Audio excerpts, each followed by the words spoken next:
Electricity Minister Kgosientsho Ramokgopa has announced that it's not technically possible to end load shedding by the end of the year. This is in contradiction with the promise made by the ANC Secretary General, Fikile Mbalula, to end the blackouts by December. Ramokgopa has also denied that the country has reached stage 8 load shedding. He briefed the media on the second day of the ANC-NEC meeting. Ziyanda Ngcobo has been listening to that briefing and joins us now live from Boksburg. Ziyanda, thanks for making time. A detailed plan by the Minister of Electricity on how they're managing this energy crisis and what his presentation was to the NEC. Absolutely, Clement, and a huge concession there by the electricity minister that unlike what we'd heard from Fikile Mbalula, load shedding will not end by this calendar year, just saying that they're hoping, however, to at least reduce the levels of load shedding, but certainly not by the end of this year.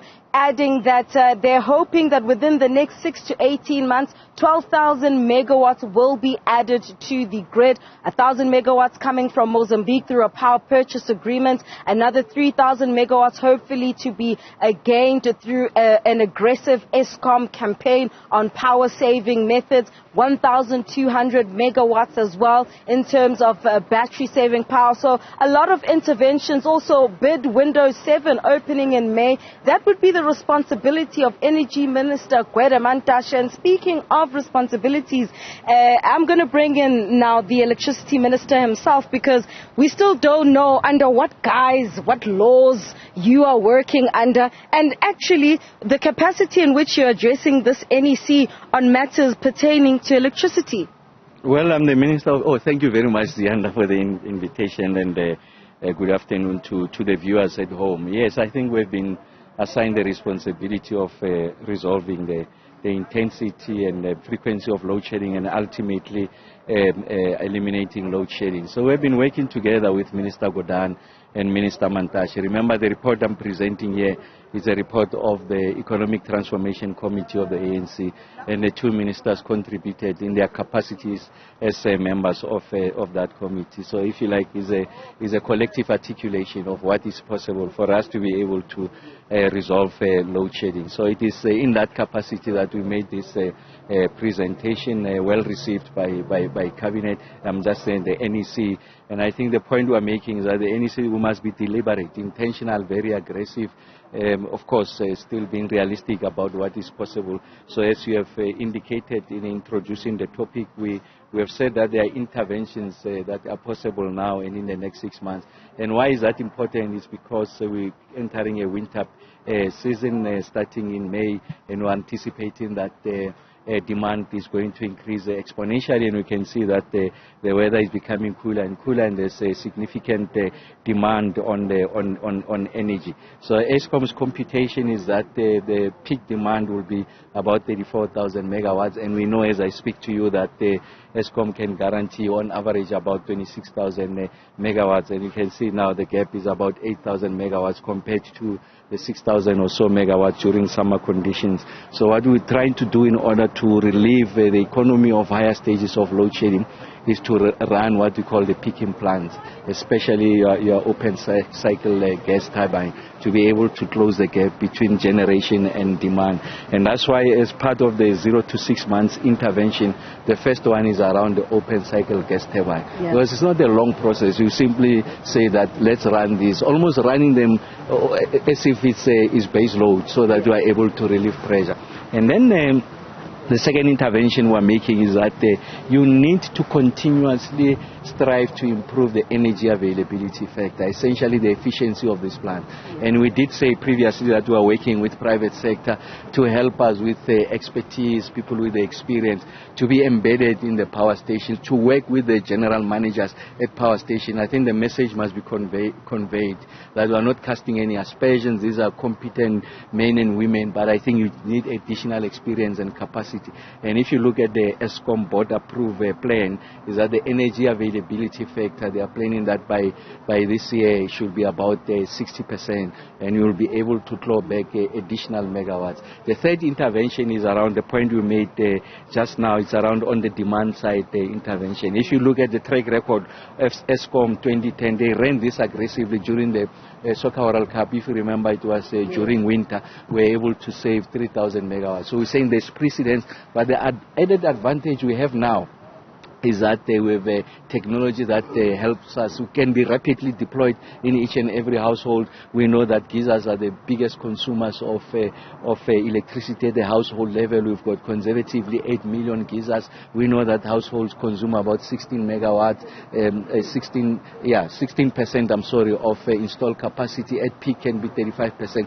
Therein lies the opportunity, and we think that conservatively over a period of time, you can be able to claw back about 4,000. But you need to start now to be able to roll out that. Let me jump in there, because whilst you can request South Africans to switch off their geysers, switch off their lights, I remember those adverts quite clearly, South Africans are also contending with higher, electricity tariffs. And you made mention in the briefing that there's some, triggering of load shedding, higher stages of load shedding due to breakdowns at power plants that are not the planned or scheduled maintenance, switching off of power stations. And that seems to largely be the problem of Kusile Medupi all the time. And so this is what's causing this outrage. You have higher electricity, and yet you want us to switch off our geysers. It doesn't make a difference. So what are you going to do to balance all these factors, and also the fact that there's still no ESCOM CEO? Okay, no, it does make a big difference, by the way. If your billing is not estimated, I did say for every household, geysers consume up to 35%. So if we help you, and like I said, we install these devices, you as a household owner or as a user, you can disconnect it remotely, or we can do it on your behalf. You'll see it's going to translate into your disposable, in fact, the savings you are making, because you will not be making the kind of payment that you are making to the municipality. So I'm just saying it's also in the interest of the consumer. You are absolutely correct. Our biggest problem, in fact, the source of load shedding is the rate at which the units are failing. What in technical terms they call unplanned capability loss factor. Essentially, the units are tripping. The study that was commissioned by Minister Kgosientsho 2018-19 suggests that we've got on average 6 trips a day, taking out 600 megawatt each. So essentially it's 3,600 megawatt. And that's why when earlier on I spoke about the energy availability factor, is our intention to make sure that we are able to fix these units so that they are reliable. And we can trace it back to the fact that we have not investing in maintenance.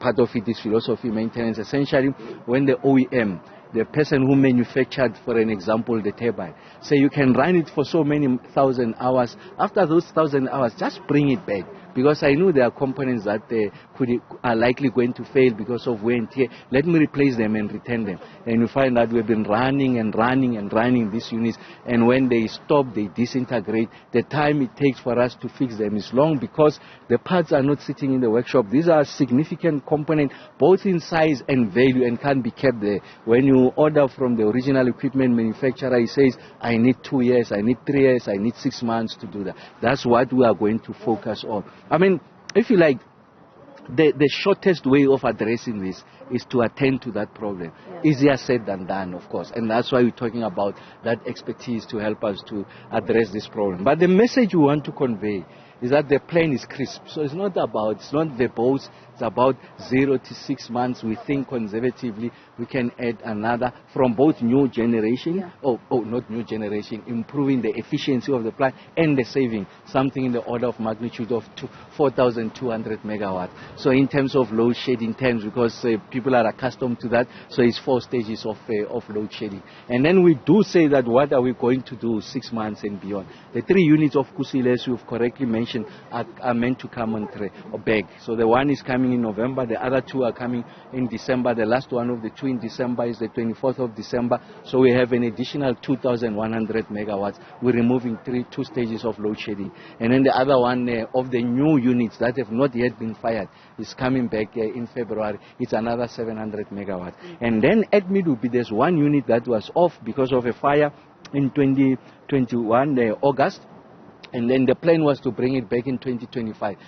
Viewers might ask, why so long? It's because those components are very expensive. There's a big demand globally of those components, the generator in particular, and then we're going to get it after 3 years or so. So now we have found a spare one stranded somewhere in Netherlands, and the viewers will ask, why do you buy second hand? These things are designed to run for about 50 years. This one that we have identified is 15 years. We bring it in, and then we're able to close the gap. Instead of bringing it 2025, we bring it now in 2024. And you spoke about new generation capacity, 3,000. Yeah, so all I'm saying is that we are deliberate, and also timelines and numbers. So that when I come back to you, say, but Sputa, you said this, how far you? The conversation is more pointed. This sounds fantastic, Minister. It sounds like there are timelines and everything. But one thing I noticed in the briefing is that there wasn't a crisp and clear response to, as the ANC, as you sit here, NEC, are you not ashamed that only now you're getting it together, only now there's some sort of movement? I mean, since that white paper in 1998, not much has been done. Why do you have Kusile and Medupi crumbling like this? South Africans are tired. Well, I expressed regret and the fact that, of course, we are here because of the choices that we have made. So I'm not about to absolve us as complicit to this problem. No. It's us who are here, and that's why the NEC is that we admit that we are the ones who got the country here, and in fact we are the ones who must first and foremost make sure that we resolve this problem going into the future. So I'm not about the elections, perhaps in particular. Oh, the economy is collapsing, so you can't even wait for the elections. It's not an expedient measure for purposes of political currency. It's about saving lives, it's about saving jobs, it's about making sure that people get water. As I speak to you now, those who are not load shed, a lot of them have lost jobs. The township's economy, there's nothing to speak about. People who are just making end meet, they can't do that because there's no electricity generation or reliable supply of electricity. The people of Tshwane and many other parts of the country will tell you that rainwater can't replenish, if you like, the reservoir. They've not been they've been without water for the past 7 days or so. So that's a lived experience of our people. So we do accept, we do admit. When I met with the original equipment manufacturers in the automotive industry, they tell us that we have lost that capacity, the share of production exports out of the continent. We used to be at 73%, we're at 53%. Those are jobs. They tell me that anything above stage 4 of load shedding, we can't produce. We just have to tell people don't come to work, and they can't pay people when people are not working. So this is a strain on the South African economy. We admit, regret that, we apologize, but the NEC says, beyond just expressing the regret and lamenting the cost to the economy, let's say these are the actions that we are doing. And those comrades who are deployed, myself, Comrade PG, Comrade Mantash, in this instance, we remain accountable to the NEC and make sure that we resolve this problem going into the future. All right, that's the Minister of Electricity, Dr. Kgosientsho Ramokgopa. I wonder then whether or not they trust those who are even able to watch us at home conveniently, or maybe I'm reading too much into it. We're already reduced to stages of 4 and 3 over this weekend. The minister saying that demand has decreased, but you'll recall that even during the EFF's national shutdown, there was a reduction in the stages of load shedding. So a lot of mistrust and a huge trust deficit that exists between this governing party and the public. But certainly you would have heard, Clement, the plans and timelines that the Minister of Electricity has just outlined.